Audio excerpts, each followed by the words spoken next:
Alejandro Moreno Cárdenas, mejor conocido como Alito, el dirigente nacional del PRI, que durante años logró mantenerse en el poder a pesar de derrotas, escándalos y acusaciones constantes, acaba de quedar en el centro de una nueva polémica que está sacudiendo el tablero político mexicano. Pero no solo eso, porque lo que está ocurriendo no se limita a su figura, sino que empieza a salpicar a otros actores que durante años se presentaron como la alternativa al viejo sistema. Y lo más incómodo es que todo esto vuelve a poner en duda ese discurso de legalidad y transparencia que tanto han repetido frente al electorado. ¿Qué fue lo que realmente detonó esta crisis? ¿Por qué aparece justo ahora y no antes? ¿Y qué es lo que nadie está viendo detrás de este escándalo? Suscríbete si estás cansado de la corrupción, porque al final vamos a conectar todas las piezas y vas a entender el verdadero juego político detrás. Para entender por qué esto importa hoy, tienes que ubicar el momento político. México no está en una etapa cualquiera. Está en un proceso de reconfiguración donde la oposición intenta reconstruirse después de varios golpes electorales, mientras el oficialismo mantiene una posición dominante. En ese contexto, figuras como Alito Moreno no solo representan a un partido, representan una forma de hacer política que viene arrastrándose desde hace décadas. Del otro lado, aparece Gustavo de Hoyos, un empresario con peso propio, alguien que no encaja fácilmente en la narrativa clásica de operador partidista. ¿Por qué importa esto? Porque cuando una acusación viene desde fuera del circuito político tradicional, cambia la percepción pública. Lo que está en juego no es solo si un político cae o no, es si la narrativa completa de oposición como alternativa ética se sostiene o se derrumba. A principios de esta semana, en medio del ruido habitual de redes sociales, Gustavo de Hoyos publicó un hilo que en un primer momento pasó casi desapercibido. Hablaba de corrupción sistémica, de acuerdos entre partidos, de dinero que se mueve en las sombras, nada que no se haya dicho antes, nada que realmente rompiera el molde. Declaró en esencia que el problema no era un individuo, sino una estructura completa. El tipo de mensaje que muchos leen, asienten y siguen de largo. ¿Era solo otra denuncia más que se perdería en el timeline? Horas después el escenario cambió por completo. Sin conferencias, sin intermediarios, sin filtro de medios tradicionales, comenzaron a aparecer audios. Grabaciones que, según lo que explicó el propio de Hoyos, habían sido resguardadas durante meses. En esas conversaciones, de acuerdo con lo que empezó a circular, se escucharían voces negociando cifras millonarias, mencionando posibles movimientos financieros y hablando de acuerdos políticos con una naturalidad que sorprendió a muchos. No era una sola grabación aislada, eran varias, distintos momentos, distintos contextos, pero con un hilo conductor claro. ¿Coincidencia o patrón? 48 horas después, el nombre de Alito Moreno ya estaba en tendencia nacional. No por una declaración política, no por un debate legislativo, sino por su presunta presencia en esos audios. La reacción fue inmediata. En entrevistas breves y declaraciones públicas, respondió que todo formaba parte de una persecución política, que los audios podían estar editados, que había intereses detrás, un guión conocido, un libreto que ya ha usado antes. Pero esta vez había algo diferente. Esta vez la acusación no venía desde el poder político. ¿Eso cambia el juego o solo cambia la narrativa? Mientras tanto, en otros sectores de la oposición, el silencio empezó a llamar la atención. Dirigentes que normalmente reaccionan rápido, esta vez optaron por la cautela. Declaraciones ambiguas, distancia calculada. Nadie quería meterse de lleno en el tema. ¿Por qué? Porque en política el timing lo es todo, y también lo es el riesgo. Un día después, De Hoyos volvió a intervenir públicamente, no para aclarar, sino para escalar. Dijo que lo que había salido era solo una parte, que existía más material, más audios, más respaldo, y que si las instituciones no actuaban, continuaría liberando información. Ese momento es clave, porque transforma el escándalo de algo puntual a algo sostenido, de un golpe mediático a una estrategia de presión continua. ¿Qué haces cuando no sabes qué más puede salir mañana? Y entonces empieza lo realmente interesante, porque aquí ya no se trata solo de lo que dicen los audios, se trata de cómo reaccionan los actores alrededor. Algunos analistas comenzaron a señalar que el problema no era únicamente el contenido, sino el contexto. ¿Por qué alguien guardaría este tipo de material durante meses? ¿Por qué esperar? ¿Qué cambió exactamente en este momento para hacerlo público? En paralelo, en medios y redes sociales, el tema comenzó a crecer de forma acelerada. Lo que empezó como un hilo se convirtió en conversación nacional. Periodistas retomando fragmentos, opinadores discutiendo implicaciones, ciudadanos reaccionando con una mezcla de sorpresa y resignación, porque hay algo importante que no puedes ignorar. En México, los escándalos de corrupción ya no sorprenden tanto por su existencia, sino por su evidencia.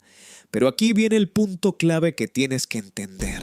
No todos los escándalos escalan igual. Algunos aparecen y desaparecen en cuestión de días. Otros se sostienen, crecen, evolucionan. ¿De qué depende eso? De 3 factores: la fuente, la evidencia y el contexto político. Y este caso, al menos en apariencia, tiene los 3. La fuente no es menor. No es un actor partidista tradicional. Eso le da un tipo de credibilidad distinta. La evidencia, aunque todavía no verificada oficialmente, se presenta como múltiple, no como un caso aislado. Y el contexto es el de una oposición fragmentada, vulnerable. Es en plena búsqueda de legitimidad. ¿Demasiada coincidencia? A medida que pasaban las horas, algo más empezó a hacerse evidente. El tema ya no era solo Alito. Empezaban a aparecer menciones indirectas a otros actores, a otras figuras, a posibles conexiones que, de confirmarse, ampliarían el alcance del escándalo. Y ahí es donde todo cambia. Porque una cosa es un político cuestionado, otra muy distinta es un sistema expuesto. Y fíjate bien en esto. Cuando un escándalo empieza a crecer hacia los costados, cuando deja de ser individual y empieza a volverse estructural, las reacciones cambian. Los aliados dudan, los silencios pesan más, las respuestas se vuelven más cuidadosas. Nadie quiere quedar atrapado en algo que todavía no termina de revelarse. Entonces la pregunta ya no es solo qué dicen los audios. La pregunta es mucho más incómoda. ¿Qué representan? Porque si esto se confirma, no estaríamos viendo un caso aislado, estaríamos viendo una ventana, una muestra de cómo operan ciertas dinámicas de poder lejos de las cámaras. Y eso es lo que realmente incomoda, porque lo que realmente está en juego aquí no es solo si esos audios existen o no, es mucho más profundo. Es entender qué busca cada actor en este momento. Y eso no siempre coincide con lo que dicen públicamente. Gustavo de Hoyos ha presentado esto como un acto de responsabilidad, como alguien que agotó las vías institucionales y decidió exponer lo que otros no quisieron investigar. Y puede ser cierto. Pero también tienes que mirar el tablero completo. De Hoyos no es un actor neutral en el vacío. Tiene posicionamiento, tiene historia, tiene presencia en el debate público. Y una filtración de este tamaño lo coloca directamente en el centro de la conversación política nacional. ¿Casualidad? En política, rara vez. Por otro lado, tienes a Alito Moreno, un político que ha construido una narrativa muy clara a lo largo del tiempo, la de la persecución. Cada vez que aparece una acusación, la respuesta es la misma. Es un ataque político, es un montaje, es el gobierno intentando destruir a la oposición. Y hay algo importante aquí. Esa estrategia le ha funcionado antes. Ha logrado resistir. Ha logrado mantenerse. Pero esta vez hay un problema. La fuente no encaja en ese discurso. No es un actor del gobierno. No es un adversario ideológico directo. No es alguien fácil de descalificar sin costo. Y eso le quita a Alito su principal escudo narrativo. Porque si no puedes decir que es persecución del poder, entonces tienes que explicar el contenido. Y explicar el contenido es mucho más complicado. Pero aquí no termina la historia, porque hay un tercer actor clave, el resto de la oposición, y especialmente el PAN. Lo que han hecho hasta ahora no es menor. Han optado por el silencio, por la evasión, por declaraciones mínimas. ¿Por qué? Porque están en una posición imposible. Si salen a defender, se contaminan. Si atacan, pueden abrir la puerta a más revelaciones. Si piden investigación, se arriesgan a que esa investigación los alcance. Es un callejón sin salida. Y antes de seguir, si estás cansado de la corrupción y quieres que sigamos exponiendo esto, suscríbete, porque lo que viene es todavía más fuerte, porque aquí es donde tienes que conectar los puntos históricos. Esto no empieza hoy, no empezó con estos audios. Durante años hemos visto momentos donde PRI y PAN, a pesar de su discurso público de confrontación, han coincidido en votaciones clave, en acuerdos legislativos, en alianzas locales. ¿Ya olvidamos el Pacto por México? ¿Ya olvidamos las coaliciones en distintos estados? ¿Ya olvidamos las reformas donde votaron en bloque? Eso no prueba corrupción por sí mismo, pero sí establece un patrón de colaboración. Un patrón que, si se confirma lo que sugieren los audios, podría tener una dimensión mucho más profunda de lo que se pensaba. Ahora bien, también tienes que entender algo clave. No todo lo que se dice en política es lo que realmente se busca. De Hoyos puede estar buscando exposición, puede estar buscando posicionamiento, puede estar intentando influir en la reconfiguración de la oposición. Alito puede estar buscando resistir el mayor tiempo posible. El PAN puede estar intentando sobrevivir al costo político sin quedar atrapado. Todos están jugando algo, y en medio de eso están las instituciones, la Fiscalía, el INE, los órganos que en teoría deberían intervenir. Pero aquí aparece el problema estructural. ¿Van a actuar? ¿O van a hacer lo que ha pasado tantas veces antes? Porque no sería la primera vez que un escándalo de este tipo aparece, crece, y luego desaparece sin consecuencias reales.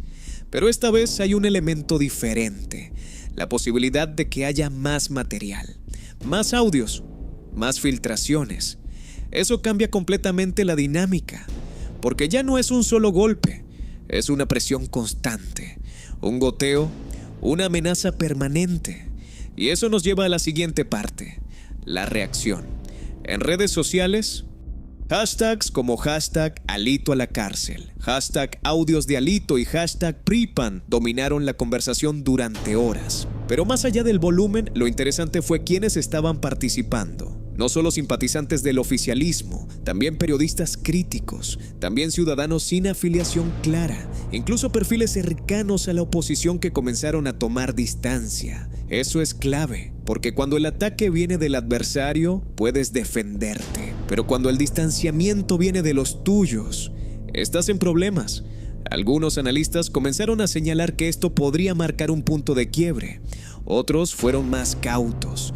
Dijeron que todo dependerá de la verificación de los audios. Y tienen razón, porque sin pruebas sólidas, todo esto puede quedarse en narrativa. Pero eso no detuvo el impacto, porque en política, la percepción importa tanto como la evidencia. A veces más, y lo que vino después fue aún más interesante. Declaraciones medidas, silencios incómodos, movimientos discretos, figuras que antes defendían, ahora callan. Figuras que antes callaban, ahora opinan. Es el reacomodo.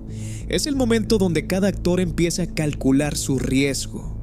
Pero eso no es todo, porque cuando De Hoyos dice que hay más material, introduce un elemento completamente nuevo: incertidumbre. Nadie sabe qué puede salir mañana. Nadie sabe a quién puede afectar. Y en ese contexto, cualquier movimiento puede ser un error. Eso es presión política real. Y ahora sí, llegamos al punto que conecta todo. Porque la pregunta no es solo si Alito Moreno cae o no. La pregunta es qué representa su caída. Si esto se confirma, lo que estaríamos viendo no es simplemente el problema de un político. Estaríamos viendo la exposición de un modelo, un sistema basado en acuerdos informales, en equilibrios silenciosos, en cooperación no declarada entre actores que públicamente se presentan como rivales. Un sistema que funcionó durante años, pero que podría estar empezando a fracturarse. ¿Por qué ahora? Porque el contexto cambió, porque el PRI perdió poder, porque la oposición está fragmentada, porque los incentivos ya no son los mismos. Y cuando los incentivos cambian, los secretos empiezan a salir. De acuerdo a lo que se conoce hasta ahora, estos audios no serían el inicio del problema. Serían el síntoma visible de algo que lleva años acumulándose. Una especie de punto de fuga, donde lo que antes se contenía, ahora se filtra. Y lo más grave de todo no es el contenido en sí, es la normalización, la idea de que conversaciones sobre millones, sobre acuerdos, sobre votos, se den con total naturalidad, sin tensión, sin miedo, como si fuera parte del día a día. Eso no habla de un error, habla de un sistema. Y aquí viene lo que muchos no están viendo. Incluso si Alito Moreno enfrenta consecuencias, eso no garantiza que el sistema cambie, porque los sistemas no dependen de una sola persona, dependen de redes, de incentivos, de estructuras. Entonces la verdadera pregunta es otra. ¿Esto va a cambiar algo o solo va a cambiar a los protagonistas? Porque si termina en un solo responsable, en un solo nombre, en un solo caso, entonces todo lo demás puede seguir igual. Y eso sería en el fondo lo mismo de siempre. Al final, lo que estamos viendo no es solo un escándalo. Es un momento de tensión en un sistema que lleva años operando de cierta manera. Un sistema que ahora enfrenta presión. Presión mediática, presión política, presión social. Y esos momentos son los que definen si algo cambia o si todo se adapta para seguir igual. ¿Crees que Alejandro Moreno tiene autoridad moral para seguir al frente del PRI después de esto? ¿O esto es simplemente otra crisis que va a lograr sobrevivir como las anteriores? Porque esa respuesta no es menor. Dice mucho sobre cómo funciona realmente la política en México. Estate atento porque en el próximo video vamos a revisar a fondo qué tan avanzadas están las investigaciones en su contra y qué probabilidades reales hay de que esto termine en consecuencias legales. Si este video te ayudó a entender lo que los medios no dicen con esta claridad, compártelo. Porque hay mucha gente que todavía ve estos temas como casos aislados y no como parte de algo más grande. Y porque entender el sistema es el primer paso para poder cuestionarlo.